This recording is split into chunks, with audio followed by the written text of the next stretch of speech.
El Evangelio cambia. El Evangelio Cambia realidades. Cambia El circunstancias. Evangelio cambia.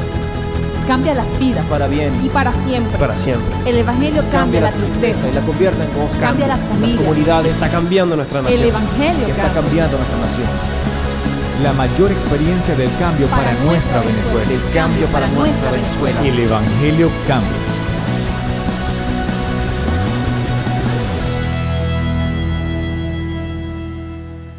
Dios tiene un plan, diga conmigo, Dios tiene un plan. Pero siempre que Dios ha tenido un plan, ha usado gente. Nunca Dios ha pasado por alto la humanidad. Y siempre Dios lo que ha querido hacer en la humanidad, lo ha hecho con hombres y mujeres. Es decir, aunque Dios tiene un abanico de opciones, digo, Él puede enviar a sus ángeles, Él puede crear algo nuevo porque Él es creativo y creador. Sin embargo, Dios se rige también por parámetros que Él mismo puso. Así como dice la Biblia que puso parámetros para que el mar no se saliera de su hueco, por llamarlo de alguna forma, pues también Él puso límites y fronteras a lo que Él como Dios puede hacer. Él mismo lo puso. Y no porque Él quiere regularse o Él quiere limitarse, sencillamente porque Él quiere mostrar a la humanidad que Él es un Dios justo. ¿Alguien dice amén a eso? Diga, Dios es justo. Por esa razón, Dios envió su único hijo a la tierra a morir por la humanidad. Necesitaba la justicia de Él en la tierra. Y el único que pudo cumplirla fue Jesús. El único que cumplió la ley. Y como fue el único que la cumplió, que no la quebrantó, ni siquiera Moisés pudo cumplirla, entonces Él tuvo el poder para abolirla, o abolirla, como quiera llamarlo. Usted puede determinar que Jesús tiene el poder para hacer un nuevo pacto, porque Él cumplió el primero. Y como Él cumplió el primero, tenía el poder para hacer un segundo. Y debía ser firmado con sangre. Por esa razón, Él entonces muere en la cruz. Y usted dirá, bueno, todo esto fue el resultado de alguna cosa agarrada de los cabellos que Dios planeó en el cielo. No, repito, Dios tiene un plan y Dios busca gente para su plan. Entonces, lo primero que usted debe entender es que cada vez que Dios ejecuta su plan o ejecuta su voluntad para el momento, Dios tiene planes o tiene un gran plan. Y a través del tiempo Dios siempre ha hecho ajustes para que ese plan se vaya cumpliendo. Usted debe entender algo. Han pasado más de 2000 años desde que Jesús ascendió y se sentó a la diestra del trono de Dios. Ahora, usted tiene que saber que Jesús un día va a regresar a la tierra. Usted tiene que saber que Él no miente y que si bíblicamente se ha demostrado tanto, ¿por qué dudar de la segunda venida de Cristo? Ahora, también es verdad que Él vino a salvar al mundo y no condenar el mundo. Por eso es tan inminente la segunda venida de Cristo. ¿Por qué? Porque más cerca está de cumplirse el plan de Dios para las naciones del mundo. Ahora, ¿qué pasa cuando Dios tiene un plan? Que Dios necesita gente para su plan. Repito, Dios necesita gente para su plan. Aun cuando Dios quiso traer a su único hijo a la tierra, ¿por qué no lo hizo aparecer como Terminator? ¿Por qué no lo hizo aparecer volando? Entonces todo el mundo hubiera creído en Jesús, porque así esperaba el Mesías, el pueblo judío. Aún lo espera. Lo espera en una nube. Como dice Isaías, y aparecerá tu rey de gloria. Entonces, ¿qué es lo que los judíos esperan? Los judíos esperan a Jesús por primera vez cuando venga por segunda. O sea, un poquito de retraso tiene.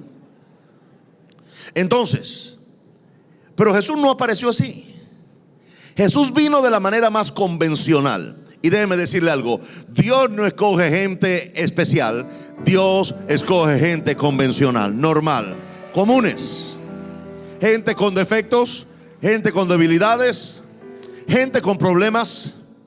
Porque a la hora de Dios escoger a alguien, Si Dios escogiera el mejor, entonces estaría Él obviando la obra del Espíritu Santo. Entonces, de esa manera se incluye cualquier persona. Diga conmigo, cualquier persona. Ahora, déjeme explicarle esto, porque cuando Jesús vino a la tierra, entonces vino a través de un ser humano, en este caso una mujer. Vino a través de un ser humano.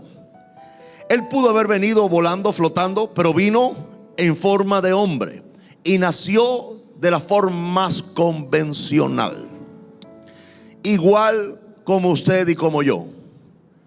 Jesús nació bañado en el líquido amniótico de su mamá, tal vez lleno de sangre. Jesús nació de la forma más convencional. Aún ni siquiera nació en una clínica, nació en un establo, pesebre o, ¿cómo llamarlo?, corral. No fue nada del otro mundo. O sea, no fue nada tan especial. Y aquí quiero pararme un poco, porque la gente piensa que cuando Dios escoge gente, debe escoger el más especial. El más especial, el más sobresaliente, el que hace esto o hace aquello. Déjeme explicarle que así no funciona el método de escogencia de Dios. Dios escoge por el corazón.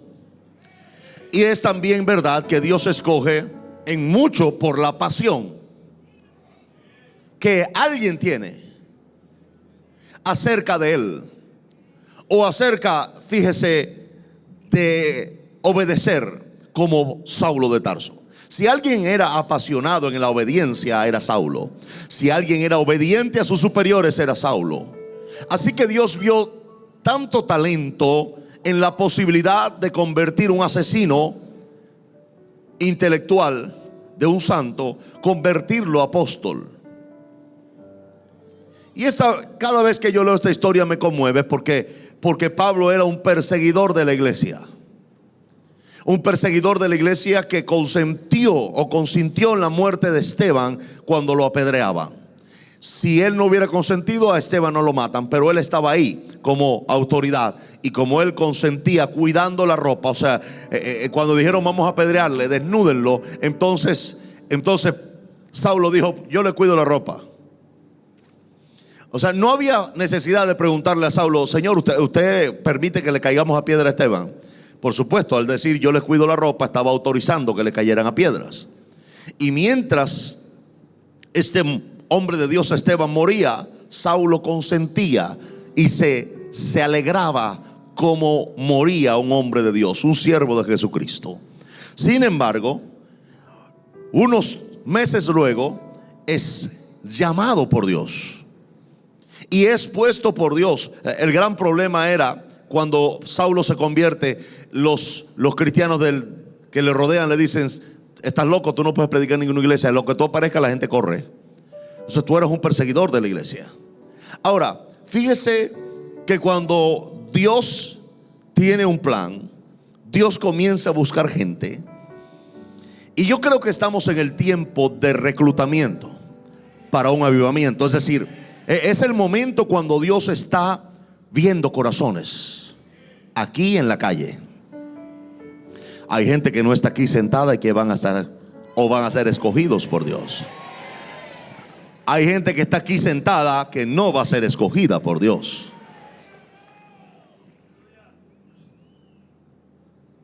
Eso sí le pegó en el hígado, ¿verdad?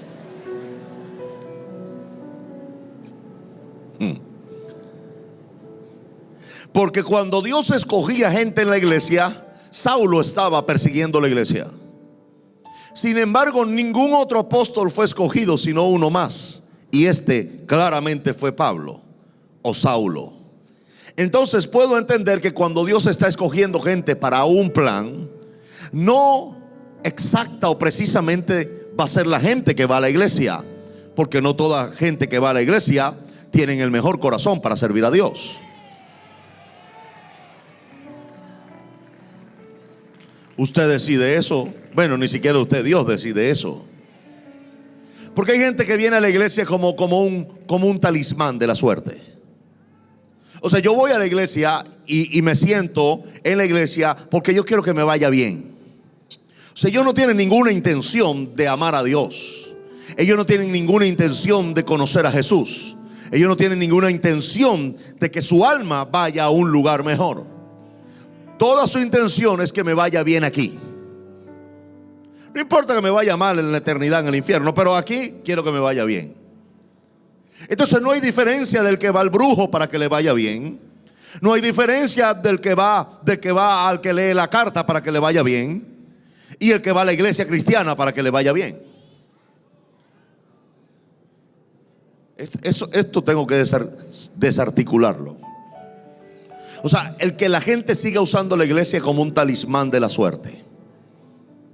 La iglesia como el talismán de la suerte. La Biblia como el repelente de demonios. Por eso lo tienen en casa abierto en el Salmo 91. Para que les ahuyente a los demonios. Los tienes dentro. Es decir,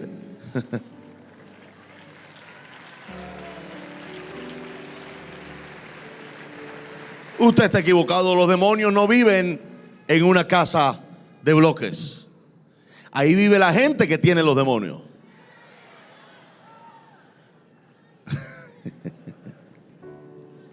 Ahora, Dios está buscando gente. Yo dije, Dios está buscando gente. Y yo creo que vienen días de gloria para este país. Vienen días de gloria para la iglesia de Jesucristo. Y estamos pasando una transición espiritual, óigame, espiritual. Y esto debe saberlo la iglesia. Por eso es tan importante que la gente de la iglesia sepan qué es la iglesia y que sepan que Dios tiene un plan.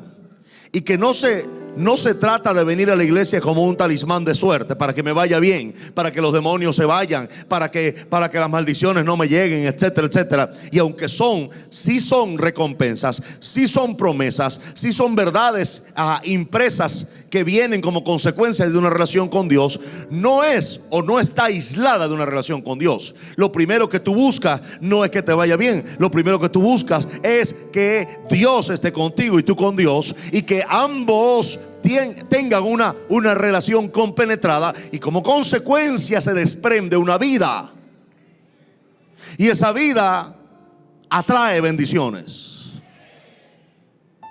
Esa vida trae bendiciones, pero también atrae persecuciones, también atrae problemas, también atrae envidia, también atrae críticas. ¿Por qué? Porque no somos de este mundo. No escuché amén. No somos de este mundo. Y este mundo va a empezar a sufrir. No sé si en un año, no sé si en 10 años, o no sé si en 50 años. Pero este mundo va a empezar a sufrir una transformación en todos sus ejes, porque vienen grandes transformaciones mundiales. Y en este punto, la fe cristiana o el cristianismo va a ser uno de los timones más seguros. Y debe serlo, porque en el futuro la fe va a ser la diferencia, y las naciones se van a medir no por lo que tienen, sino por lo que creen. Acuérdese de mí lo que le estoy diciendo. Ahora, van a descubrir que la fuerza más poderosa que existe es la fe. Que lo único que cambia a la gente es la fe. Que lo único que hace a los pueblos compactos es la fe.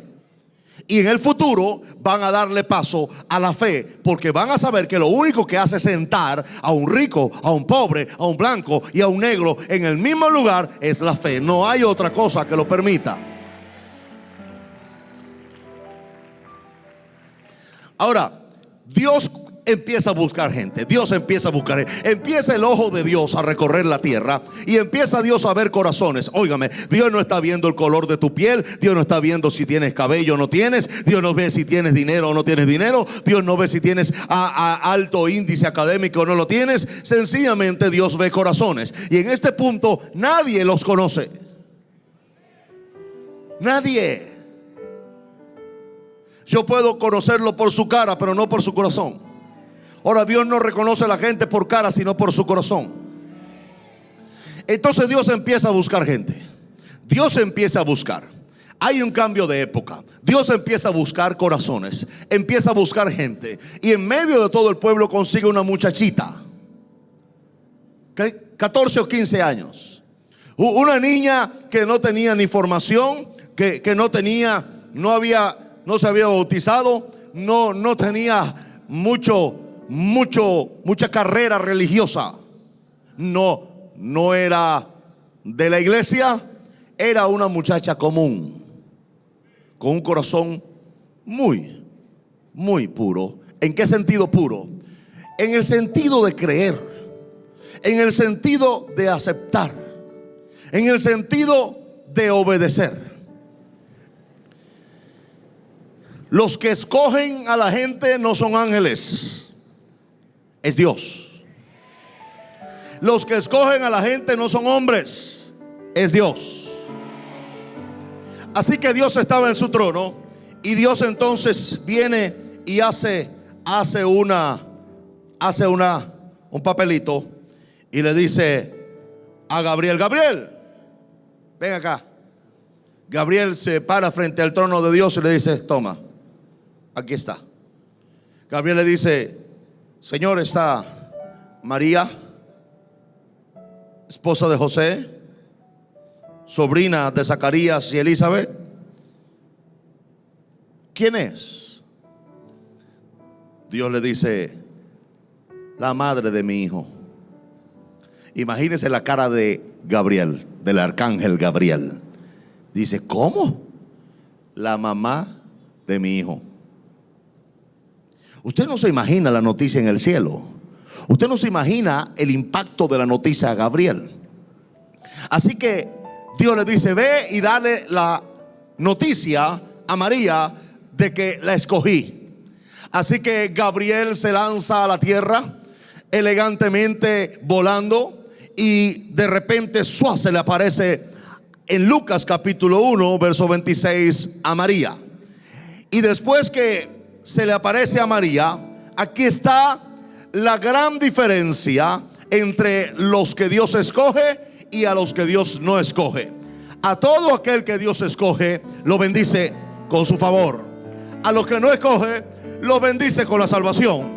Pero hay dos grandes diferencias entre la salvación y el favor de Dios. La salvación es dada a todo aquel que cree en Jesús, pero el favor es dado a todo aquel que Dios cree en él. Oh Señor, haga algo para Dios. Eso le cayó. ¿Dónde? Le voy a volver a repetir porque no lo entendió. La salvación es dada a todo aquel que cree en Jesús, pero el favor le es dado a todo aquel que Jesús cree en él. La salvación va de la tierra al cielo, porque todo aquel que cree en Jesús es salvo por la fe. Pero cuando se trata del favor de Dios, viene la fe del cielo a la tierra. Es Dios creyendo en la gente. No, mire, su mentalidad religiosa no lo deja asumir esa gran bendición. Es el favor de Dios difiere de la salvación de Dios. La salvación de Dios se hace por la fe en Él, pero el favor de Dios se hace por la fe de Dios en ti. Y cuando esa fe de Dios en ti, porque Él cree en ti, Él, el Dios creador grande, majestuoso y poderoso, pone sus ojos, pero más aún, pone su corazón en alguien lleno de errores, defectos, en alguien que no califica porque su promedio no es el mejor, en alguien que no es perfecto. Y Dios dice: creo en él. Por eso es que el peor error que comete una persona es abandonar el propósito de Dios por causa de su error.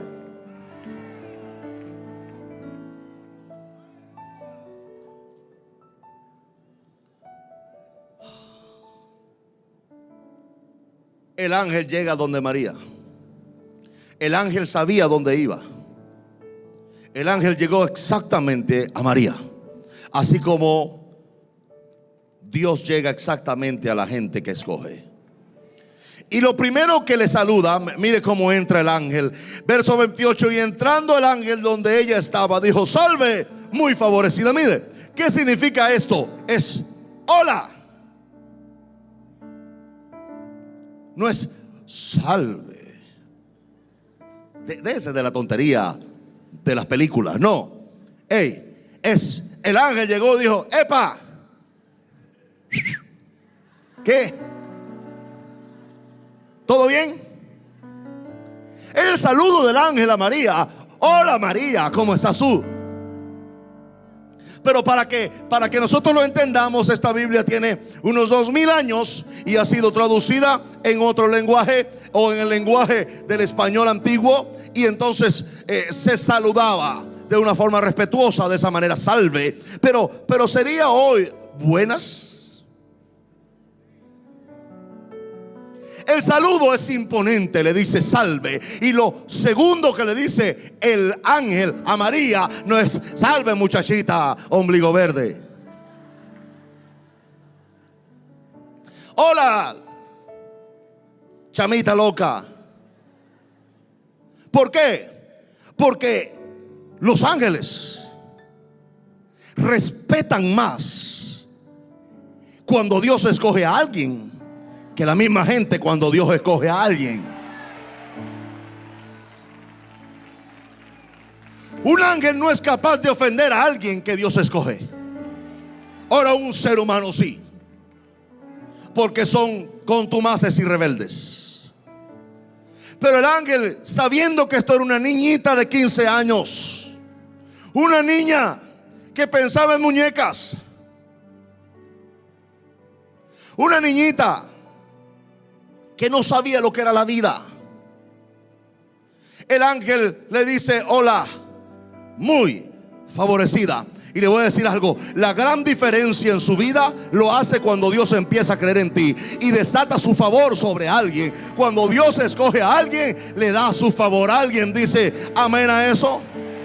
Tú no necesitas un carro, una casa, una esposa o un esposo. Tú necesitas el favor de Dios, y el favor de Dios te va a abrir puertas. ¿Alguien dice amén a eso? ¿Cuántos quieren el favor de Dios en esta iglesia? Para tener el favor de Dios hay que ganarse su corazón. Y eso sí hay que ganárselo. Con fe, con servicio, con actitudes. Hay algo que Dios respeta en un hombre o en una mujer, y es la determinación. Aún puedo decirle que Saulo de Tarso fue escogido por su determinación. Puedo decirle a usted que muchos de los hombres que Dios usó en la Biblia, los usó por la determinación. Un hombre de estos era Elías. Era un hombre casi imposible de quebrar en su voluntad. Cuando este hombre decidía algo, lo llevaba hasta las últimas consecuencias. Es el mismo cuento de José, el soñador. Era un muchacho que creía y que luchaba y que nunca perdía la imagen de su sueño, aunque la circunstancia actual la desafiaba por todo. Pero algo vio Dios en María. Algo Dios vio en María, y creo que fue la determinación. A María no le importaba lo que la gente dijera. Yo le aseguro que esa fue una de las cualidades que Dios vio en María, porque la cultura era muy dura hacia las mujeres, muy dura. Si José no hubiera, óigame esto, si José no recibe a María la apedrean. Porque no había nada más vergonzoso que la mujer le montara el cacho al hombre. El hombre podía tener 20, pero la mujer no podía tener sino uno. Esa es la cultura.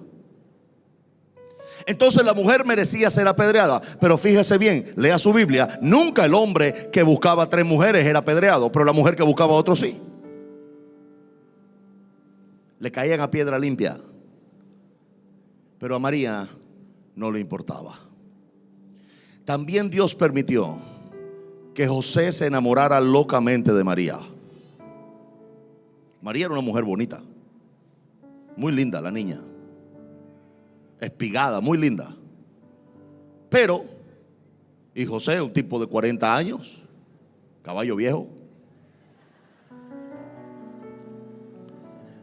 Entonces, pero es peor. Y yo sé esto porque María nunca jamás dijo: ¿y qué va a decir mi esposo? Lea su Biblia. ¿Y qué va a decir la gente cuando me vea por ahí con una barriga? Nunca.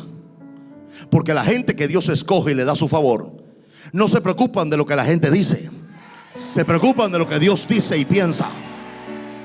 Por eso no les importa tener la franela del Evangelio Cambia donde sea. No les importa tener una Biblia en la mano. No les importa montarse a autobuses. No les importa predicar en cualquier lugar. Porque ellos no están pendientes de lo que el hombre dice, sino de lo que Dios dijo. Por eso el favor de Dios está sobre ellos. Yo no sé usted, pero yo quiero su favor. Yo no sé usted, yo quiero su favor. María no fue escogida por sus atributos físicos ni por sus capacidades mentales. María fue escogida por su compromiso. Era una mujer de compromiso. Era una niña que cuando decía voy con esto, iba con eso. María soñaba, pero María era una muchacha apasionada. María era una muchacha decidida. A María no le importaba lo que dijera la gente. María vivía por lo que creía.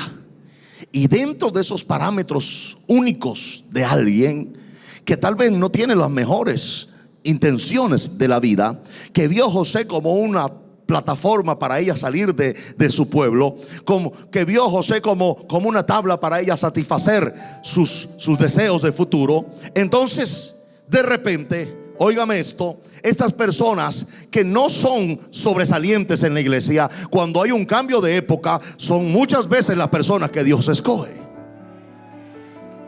Le voy a volver a repetir eso. Esa gente que no es sobresaliente en el parámetro de la iglesia y que no son sobresalientes en lo natural, son muchas veces los que Dios escoge en cambios de épocas. Es decir, Dios está viendo corazones y tiene una forma de evaluar que no es común ni corriente.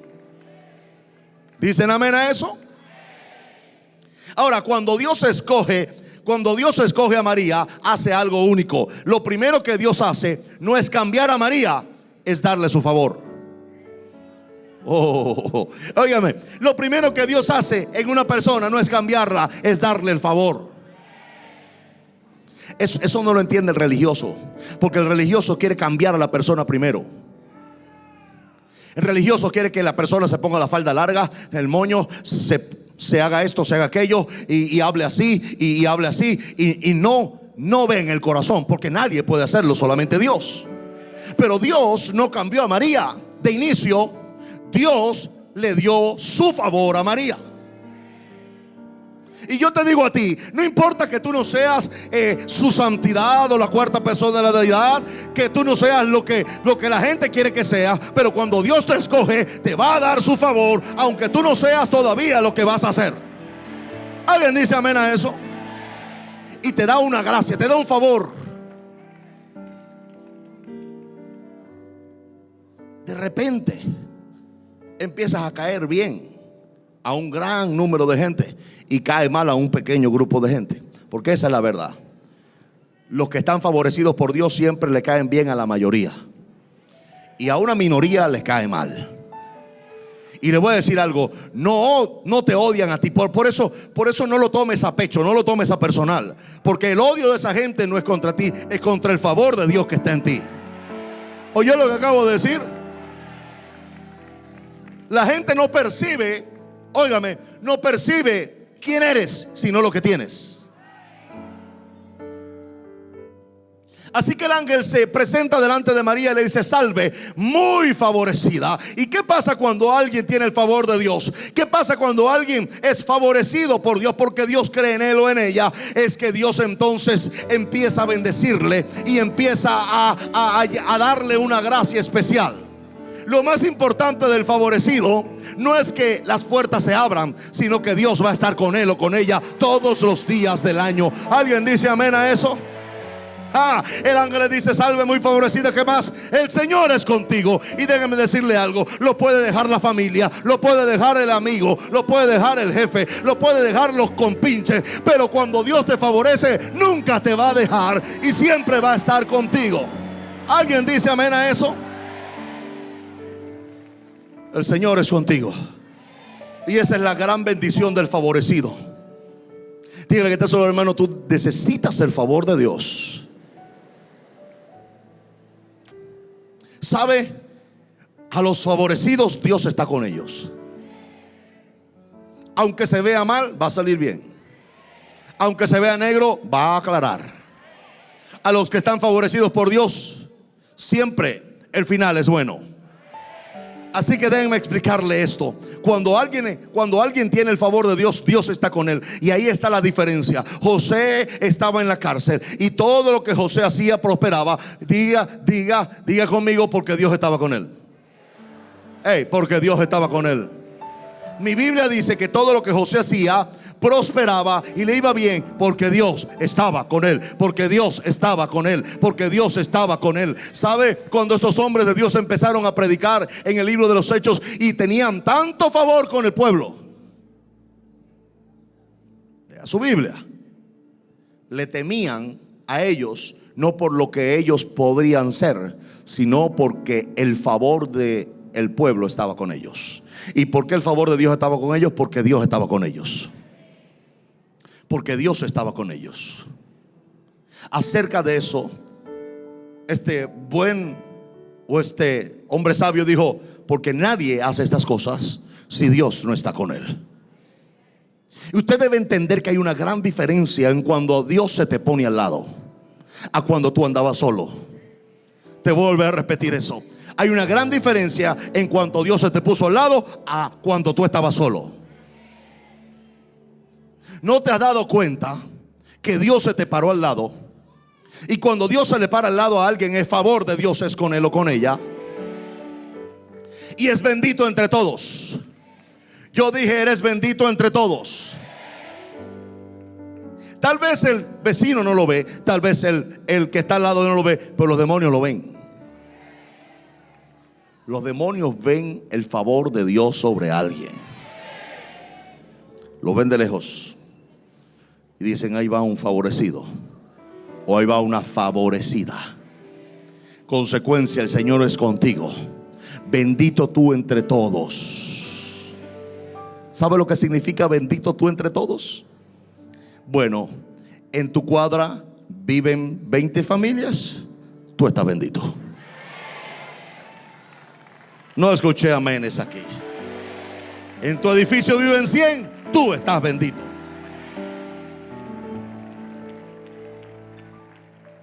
Lo que pasa es que nuestros ojos espirituales no ven la diferencia, porque no la hemos desarrollado.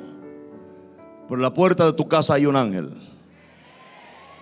en la puerta del vecino no. Esa es la gran diferencia.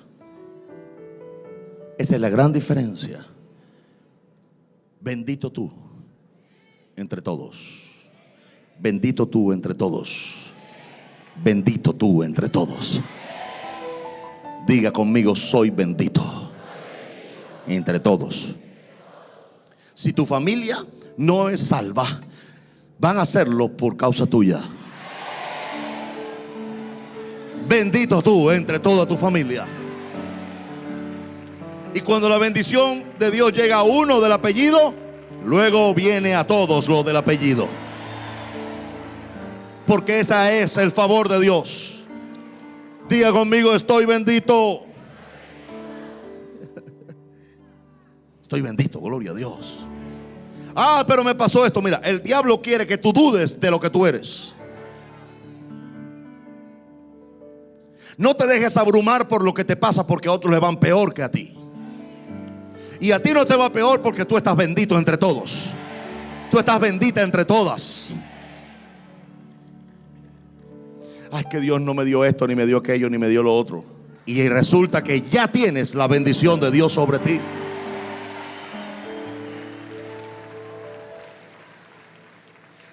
Mujeres griten: estoy bendita. Hombres griten: estoy bendito. Tal vez no tienes el carro del vecino, pero tienes la bendición que el vecino no tiene. Tal vez no tienes la belleza de la vecina, pero tienes la bendición que la vecina no tiene. No le oí grite: estoy bendito. Grítelo otra vez, estoy bendito. Y por esa razón viene el verso 30. El ángel le dijo: María, no temas. Yo no sé su nombre, pero lo primero que Dios le dice a un favorecido o una favorecida es esta gran verdad y orden. Le dice: fulano o fulana, Javier o María, no temas. Dígale que está a su lado: no temas, hermano. Dígale: lo que se ve mal saldrá bien. Dígale que está a su lado: aunque se vea feo, va a salir bonito. Dígaselo, dígaselo, dígaselo. María, no temas. Y usted dice: ¿por qué no voy a temer? ¿Por qué no voy a temer? Claro que voy a temer. ¿Por qué no voy a temer si no me está yendo bien? ¿Por qué no voy a temer si esto me está saliendo mal? No temas, porque la gracia del Señor, oh Padre Santo, está sobre ti. Has hallado gracia delante de Dios. Y aquí viene la gran pregunta: ¿cómo yo he hallado gracia si yo soy esto? Y si yo soy esto, y si yo soy esto. Y Dios no te escogió por lo que tú has hecho, Dios te escogió por lo que tú vas a hacer. No oigo amenes en esta iglesia. Sacuda a alguien y dígale: hermano, tú serás lo que Dios dijo que serás. No temas, no temas, porque has hallado gracia delante de Dios. No temas. El temor se fue, el favor llegó. ¿Alguien dice amén a eso? Y yo digo que cuando el favor llega, el temor huye desfavoridamente, porque viene un espíritu de gracia, viene un espíritu de confianza. Y tú dices: va a salir bien. Tú dices: va a salir bien, pero se ve mal, pero va a salir bien. Pero mira, no se ve bien, se va a ver bien. Cuando el favor de Dios llega, cuando el favor de Dios te inunda, viene la confianza en que lo que viene es mejor que lo que tienes, que lo mejor está por llegar. Cuando alguien es inundado del favor de Dios, no espera lo peor, espera lo mejor. El ángel le dice: no temas, no temas, María. ¿Por qué yo voy a temer si he hallado gracia delante de Dios? He hallado gracia delante de Dios. ¿Usted sabe lo que es más poderoso? Hallar gracia delante de los ojos de Dios. Que Dios te vea con su gracia. Que Dios no vea lo que eres hoy, sino lo que serás mañana. No, que usted todavía no lo entiende. Mire, cuando Dios ve a alguien, Dios es eterno. Dios tiene el poder de ver pasado, presente y futuro en un mismo plano. Óigame, en un mismo plano. Usted no tiene el poder de hacerlo, ni yo. Usted y yo podemos ver lo que está pasando en este segundo. No sabemos qué va a pasar dentro de 10 minutos. Usted puede calcularlo, tal vez dentro de 10 minutos el pastor debe estar todavía predicando. O sea, usted calcula por sentido común, pero no sabe lo que va a pasar. No sabe lo que va a pasar. En segundos las cosas cambian.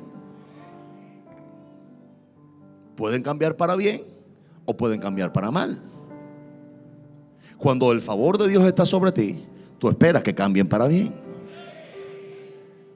¿Qué es lo que pasa? Que usted y yo no podemos ver el pasado, el presente y el futuro en un solo plano. Por eso es que cada día es con su afán y cada mañana es nueva su misericordia. Dios respeta nuestro tiempo, pero no se amolda a él. Dios es eterno y ve el pasado, el presente y el futuro en un solo momento. Así que cuando Dios te dice algo, no espera que tú, óigame esto, que tú seas lo que tienes que ser hoy. ¿Por qué? Porque si Él espera a decirte lo que tú serás mañana, entonces Dios depende también de un tiempo y un espacio. Pero cuando Dios te dice lo que tú serás, es porque Dios ya lo vio y porque Dios ya así lo determinó, porque Él te ve en el pasado, en el presente y en el futuro en un solo momento. Oh Señor, yo no sé si ustedes me están entendiendo esto.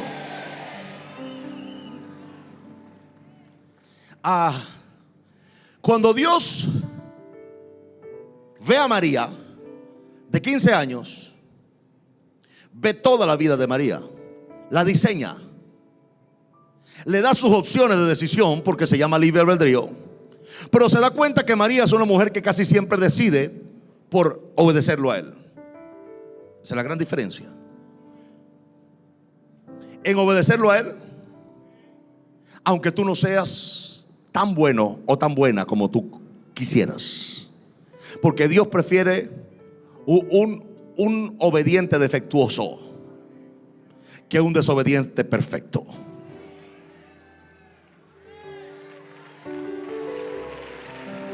La Biblia está llena de eso. Cuando Dios escoge a Abraham, en el mismo periodo de tiempo existe en otra parte del mundo un hombre mejor que Abraham. Su nombre es Job. Mismo tiempo, diferentes lugares. Job, un hombre recto, temeroso de Dios, perfecto, apartado del mal. Abraham, un idólatra.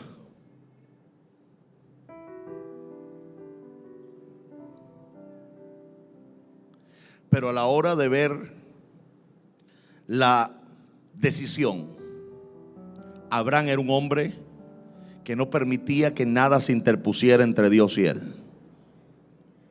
Job era un hombre que permitió más amar a sus hijos que a Dios. Dios no podía contar con alguien que no tenía el carácter para formar la próxima generación. Pero Dios quería contar con alguien que tenía el carácter para formarlo. Y en ese punto Dios prefirió a un idólatra que a un perfecto. Qué bárbaro. ¿Cómo Dios escoge a la gente? A uno lo escoge para ser el linaje de su hijo. El otro lo escoge para enseñarle al mundo y al diablo una lección. Todos estuviéramos perplejos si estuviéramos en el tiempo y nos hubiéramos enterado públicamente de que Dios anuncia: he escogido a Abraham, que está viviendo en Ur de los Caldeos, que a Job, que era el hombre más respetable del tiempo, era el hombre más íntegro, honesto, perfecto, recto, temeroso de Dios. Pero ¿sabe cuál es la debilidad de Job? Sus hijos. Y cómo él iba a seguir o iba a continuar las generaciones hasta que llegara al linaje de Jesús, teniendo una sarta de hijos malcriados. Todos los días los hijos hacían banquetes por día, se emborrachaban, hacían quién sabe qué clase de locura hacían esos muchachos. Todos los días, todos los días. Y Job financiaba esos grandes templetes. Pero Job era un hombre temeroso de Dios. Todos los días iba con sus animales, los sacrificaba y pedía perdón por sus hijos. Pero sus hijos eran unas sanguijuelas. Y Dios dijo: ¿y a quién le van a pasar? O sea, ¿qué me espera a mí si cuando Job se muera tiene una esposa loca y unos hijos locos? Sí, la esposa de Job era una loca que le dijo a Job: maldice a tu Dios y muérete. Y los hijos de Job, unos locos y locas. Todos los días tenían un templete, unas orgías locas. Y Job todos los días, los hijos le decían: papá, se me acabó la plata, y voy a hacer tu templete, no importa. Hijo, aquí hay, tome. Y entonces iba Job todos los días. No fue así con Abraham. Abraham era un hombre de carácter. Era un hombre firme. Era un hombre que obedecía a Dios ante cualquier cosa. Y que no sacrificaba. No sacrificaba sus principios por lazos almáticos o familiares. Decía: voy con Dios hasta las últimas consecuencias. Y su papá le dijo: mi hijo, usted está loco, yo me voy a quedar aquí porque aquí estoy seguro. Bueno, papá, que Dios me lo bendiga. No voy a estar en su funeral porque no voy a venir aquí tan lejos. Así que, bueno, papá, le dio un beso en la frente y se fue. No le importó dejar a su papá lejos con tal de ir donde Dios lo estaba mandando. No le importó llevar a su hijo al monte Moriah a ser sacrificado para que no se interpusiera entre Dios y él. ¿Qué aprendió Isaac? Isaac aprendió que Dios era primero, antes que cualquier otra prioridad. Antes que esposa, antes que hijos, antes que dinero, antes que siervo, antes que fama, Dios era primero. Dios quería asegurarse que así fuera. Y le voy a decir algo: hay mucha gente que a la verdad viven piadosamente, pero no tienen carácter.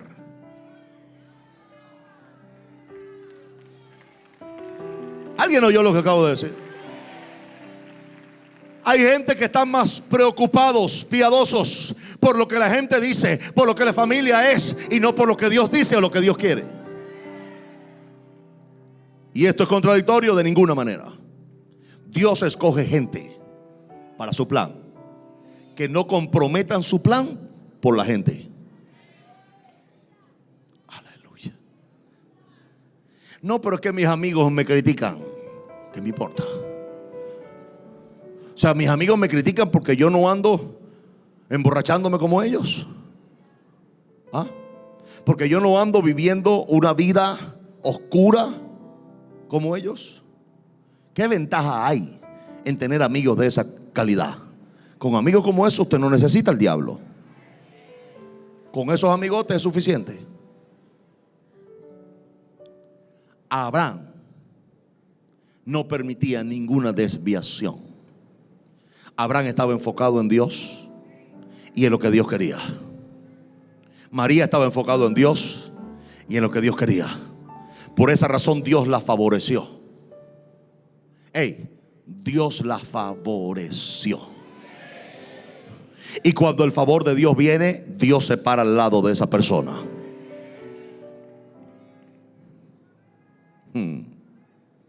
Y empiezan los hombres a, ¿cómo llamarlo?, a chocar con ese favor.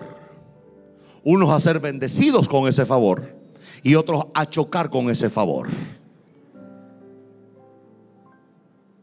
Lea su Biblia, pero lea la historia. Se dará cuenta que la cultura judía era una cultura muy cerrada. La mamá y el papá estaban avergonzados. Su hija le está dañando el apellido, le está dañando la dignidad de la familia. Su hija, que tenían ya un trato con este hombre respetable que es José, un hombre que tiene futuro, un hombre que se perfila como el hombre, el carpintero más hábil de la ciudad, ven su acuerdo en tela de juicio aún más perdido, porque saben el escándalo que se va a formar. Y lo peor de todo es que si José la denuncia al sacerdote y al templo, a ella la apedrean.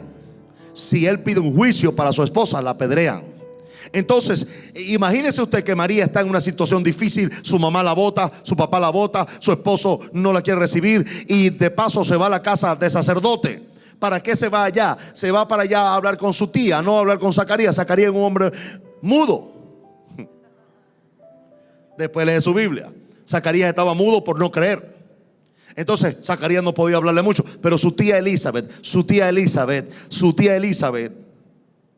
fue, y óigame esto, fue bendita por causa de María. No la entendió. La tía de María fue bendita por causa de María. La tía de María fue bendita por causa de María. Cuando el ángel le dice a María: María, no te preocupes, porque tu tía, la que llamaban estéril, ya ahora está embarazada y tiene 6 meses. Y todo eso ocurrió por causa tuya. ¿Por qué? Porque ella va a dar a luz quien va a ir delante del que tú vas a dar a luz. Y como tú fuiste escogida, fue escogida, Elizabeth fue escogida. Y yo déjeme decirle algo: cuando Dios pone su dedo en tu linaje, prepárate, porque no serás solamente tú, será otro y otro y otro y otro y otro. Y le voy a decir más: tu linaje va a ser bendito por ti. Tu linaje va a ser bendito por ti. Poderoso eso. María dice, bendición tía. Y salta Juan en la barriga. Fíjese lo que dice el verso 31.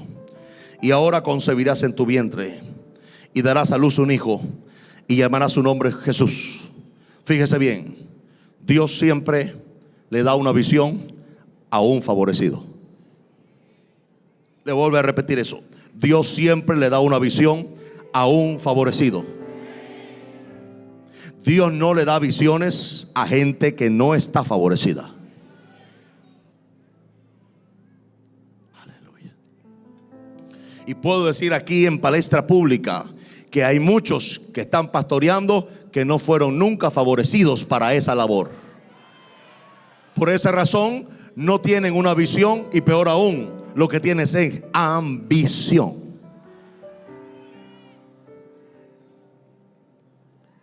Aleluya.